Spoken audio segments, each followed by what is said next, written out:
আগামী নির্বাচন ইতিহাসের সেরা নির্বাচন হতে হবে এবং সেই নির্বাচন শুধুমাত্র কথিত সেরা নির্বাচন, সুষ্ঠু নির্বাচন হলে হবে না। আগামী নির্বাচন হতে হবে ফ্যাসিবাদ মুক্ত নির্বাচন।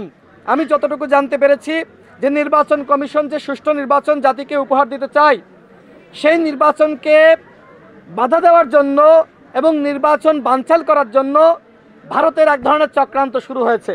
স্বতন্ত্র লীগ নামে আওয়ামী লীগের পদধারী নেতারা আগামী নির্বাচনে অংশ নেওয়ার পায়তারা করছে।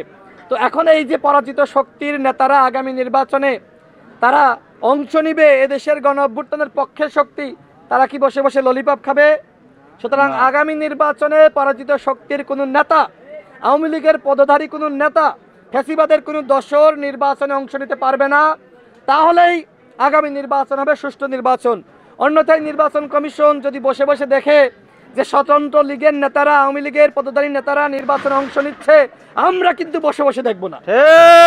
দায়ভার নির্বাচন কমিশনকে নিতে হবে, দায়ভার সরকারকে নিতে হবে। আমরা চাই ফ্যাসিবাদ মুক্ত নির্বাচন। তফসিল আগামীকাল ঘোষণা করছেন, আমরা সাধুবাদ জানাচ্ছি।